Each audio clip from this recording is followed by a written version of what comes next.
going to go to the. Okay, 5, 4, 3, 2. Greetings, everyone. I am Dr. John Berry, and welcome to CrossTalk Waterloo. We are in the business of exploring the Cedar Valley, and today we will be talking to Nancy Newhoff, editor of the Courier. Stay with us.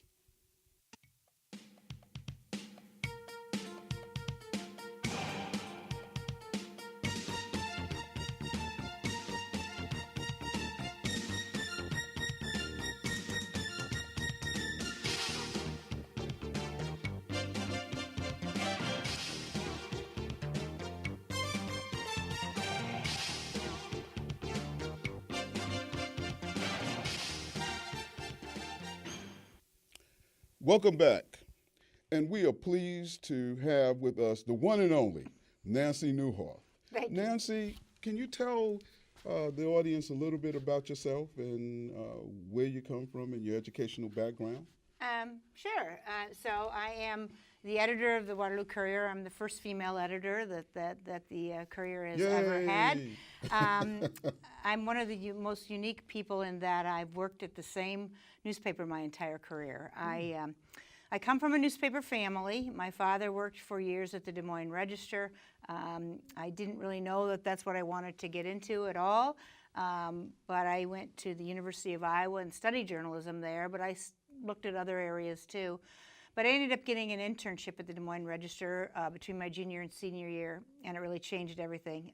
I really got to see what the inside of a newsroom is like, the excitement, the thrill of doing something different every single day. And so I really never looked back from there. I was able to be hired immediately out of college at the Courier as a green reporter. I was so green, I'm not sure I would have hired myself. But I learned a lot on the job. And so I've covered a number of things and eventually kept moving up the ladder. And in 2007, when the previous longtime editor left, I was appointed editor. Oh, okay. So that's a good segue because can you tell the audience what was it like to be a pioneer, literally, and you're just a babe in the woods, but what was it like to be a pioneer in terms of print media, this print journalism, when you started out? And which paper did you start out with? At the Courier. At the Courier. I've been at the Okay. Courier, yeah. I mean, I was obviously an intern at the Des Moines Register before that, but I had worked at the Courier. So I got to be there when we were still working on manual typewriters. Oh, wow. So I got to watch the entire advent of computers come into our field. I have really watched the entire change into now that we're more of a digital product. I mean, we're actually a print and digital product now. Communications is really what we focus on. So I've gotten to see a lot of that. I mean, print was king when I first started. You wrote for one product a day. You spent the entire day writing 2 to 3 stories for the next day's paper, and it came out, and everybody wanted to read what you had. As we've evolved and computers came and internet and 24-hour news and the news cycle began speeding up and speeding up and speeding up, we had to speed up with it. I sped up with it.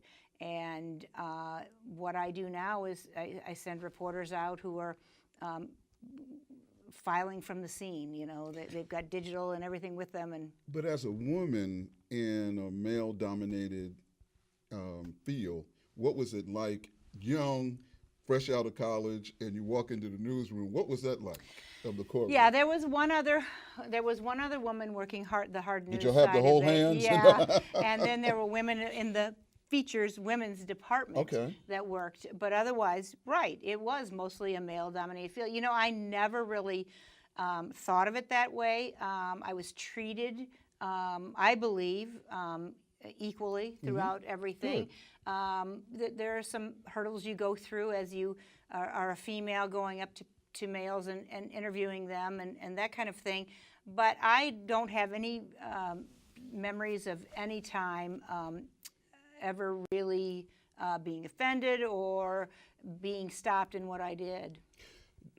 Was there a mentor there? in the I had early years, or was it your dad, or you actually had a mentor as well, other than your dad? Oh, yeah, I didn't. I really, the first couple of years, I spent a lot of time trying to prove myself without my dad. I wanted to be separate from him.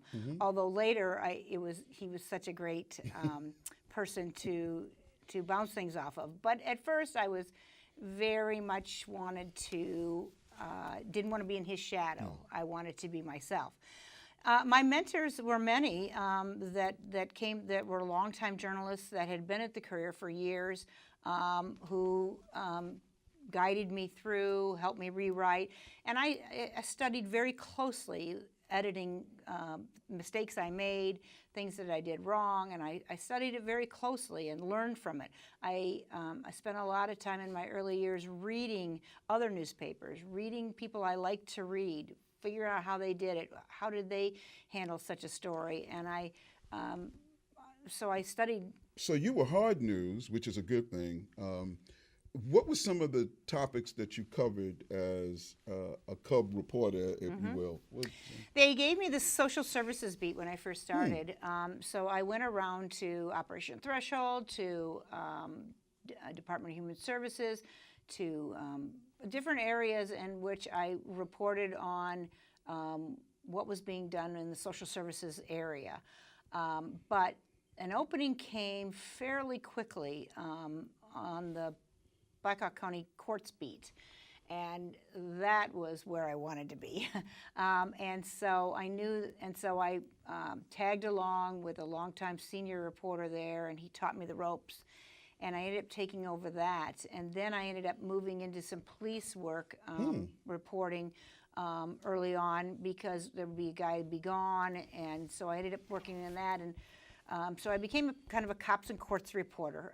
I had, very early on, I'd only been in the business about 18 months, and we had one of the biggest stories ever when 2 Waterloo policemen were gunned down by a guy named T-Bone Taylor, right very close to City Hall here.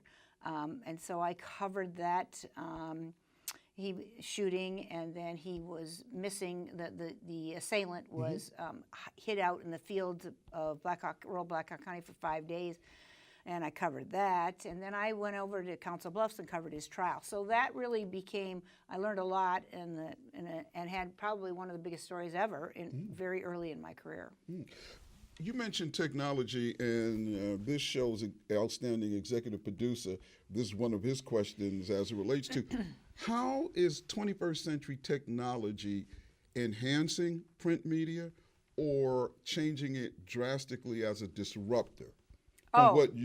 We love it. Okay. I mean, it's at first it was a little bit, we had a kind of a slope to climb to learn it. It was a learning curve time, but once we embraced it and took it on, we became, I believe, breaking news was one of the best things that we took on as news reporters. And so as we learn more and more the techniques we can use, we're able to file stories from the scene. I can give them mini computers. They can hook into their cars. They can take video. There's so many more things we can do. To me, it enhances our storytelling. So you're talking more or less on time, somewhat like cable news. You've shrunken the time to present the incident. In essence. I can call it layering. Okay. Let's take the missing girls in Evansdale story. Tragic story about that it is. 2 girls. That story kind of broke on a Friday night when we had, they were just missing, and there were some search parties out, and then the next day more and more search people came, and so we had staff out there, and then by Monday we knew we had a terrible situation. These girls had not been found. And so we began, and we had a lot of people coming to us and reading us online, and we began layering the story, is what I called it. So we would write a few things and write what we know as we went on. And so they would file about once an hour, my staff. I sent them out there, and they would, what are they doing now? What are they doing now? And people wanted everything they could consume on it. I ended up sending a reporter out there who did just like an online chat. He set up his computer out at the scene, and we were able to answer questions from the public as they went. And we became, I felt, very much a community base where people could come together and talk about this terrible incident.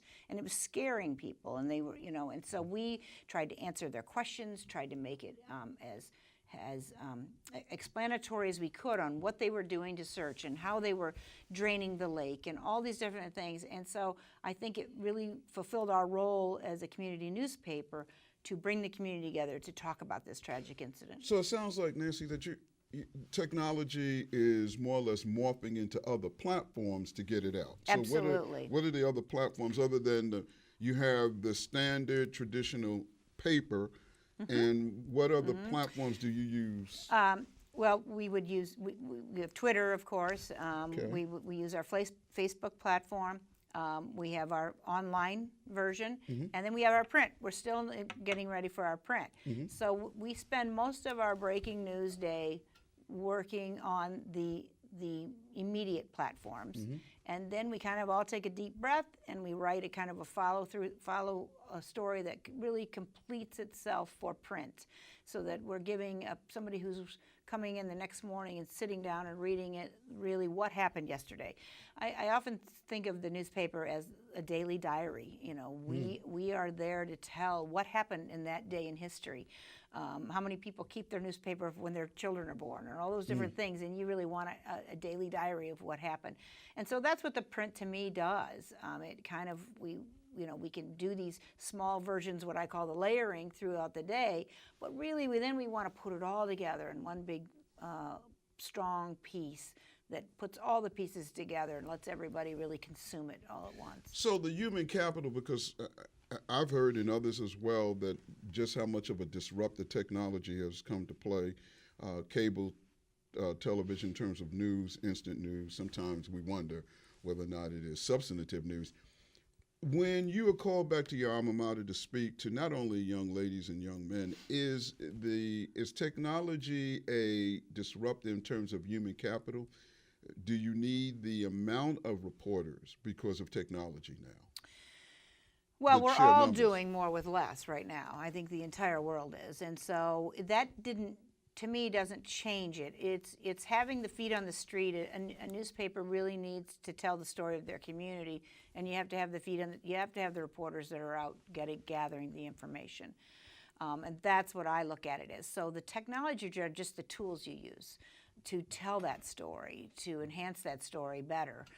We're still doing basic journalism, getting the who, what, why, where, and how, telling the story, getting both sides of a story, being as accurate as possible. We're doing it a lot quicker than we used to, but we're still doing the basic tenets of journalism. We are, anyway, in the print world, we are. And so I believe, all legitimate news agencies are too. I didn't mean to anything by that. Yeah. But there is 24-hour news, and a lot of that's just talking heads that are carrying on, but they're a little bit different than what we do. So you're actually using less reporters, but technology is enhancing the information flow. Yes. I mean, I'm using less reporters because newspapers have just really changed over time, and so we have not as many. But I would still say we have a healthy news staff that we can get out and get the information. We're every day breaking news stories and covering our community. Which brings me to good segue into the corporate structure of newspapers now. Newspapers were very often locally owned. Now there are conglomerates and corporations that own these newspapers. How has that played a role where your corporate might be in Dallas or New York or Los Angeles? There you have the homegrown component, which is the actual newspaper of record, but then you also report to corporate, which might not be in your city. But is the corporation that owns the publisher, are they located here or? We're owned by Lee Enterprises, which is based in Davenport, Iowa. Okay. And they have a number of papers throughout the country. They have 5 in Iowa, though. Muscatine, Quad Cities, Mason City, Sioux City, and us.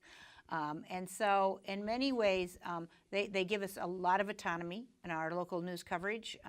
They don't tell us how to cover stories, but they will give us, they're also an enhancer to us. They can help us with our website. They can help us bring in national stories onto our website that we, we're paying so close attention to what we're doing. They can do a breaking story about something nationally, and we don't have to worry about it.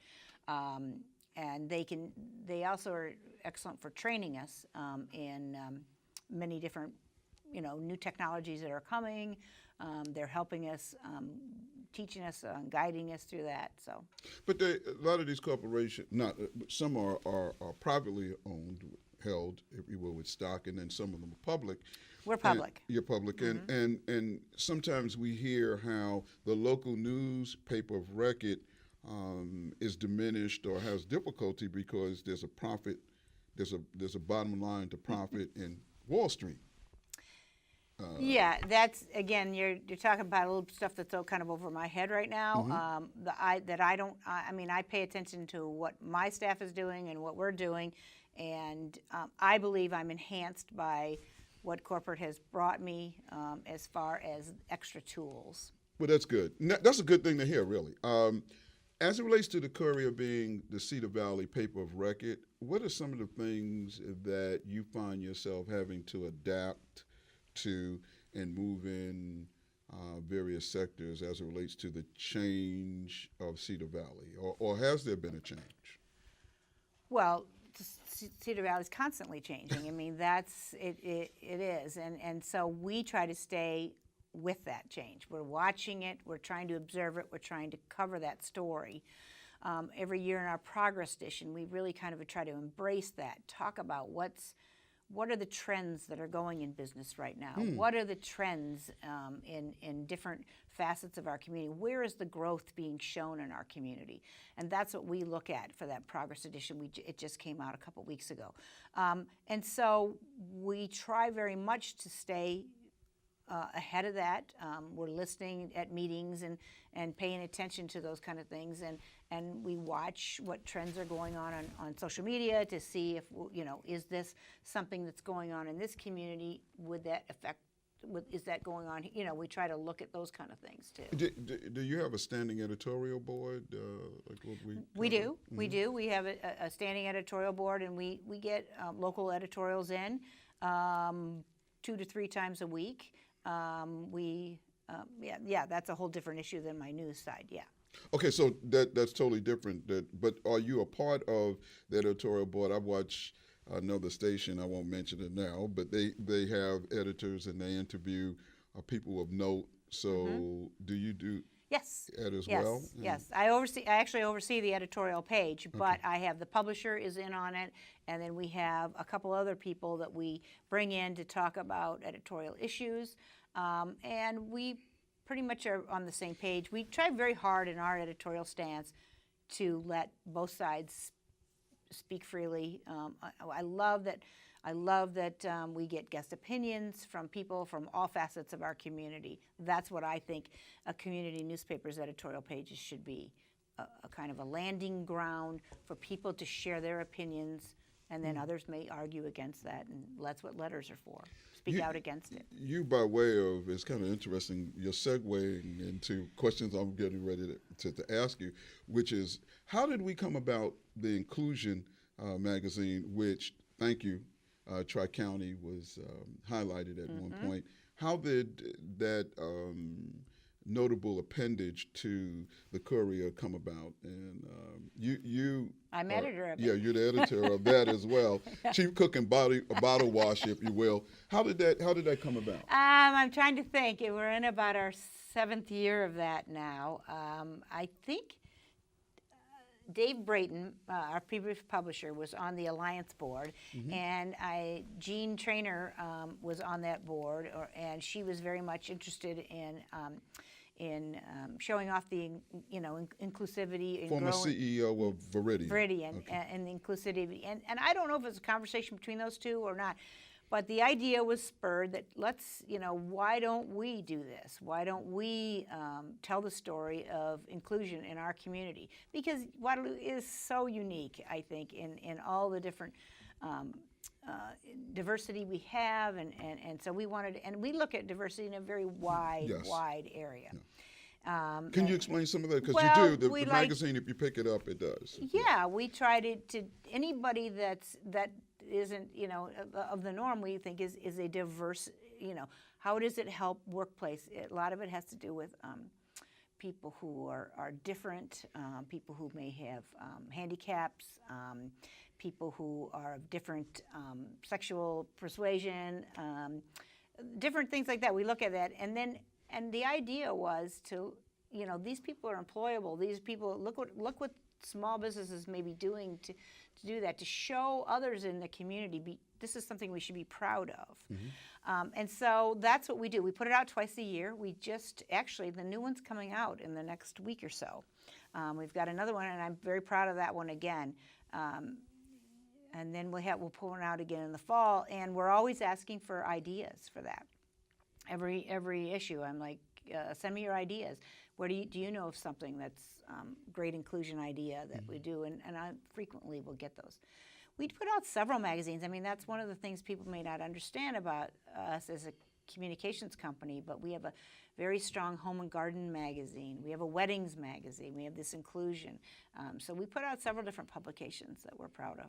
Yeah, the inclusion magazine, which leads me to the question regarding the 24/7 report in which it stated that Waterloo is the worst place in the nation to live for African Americans.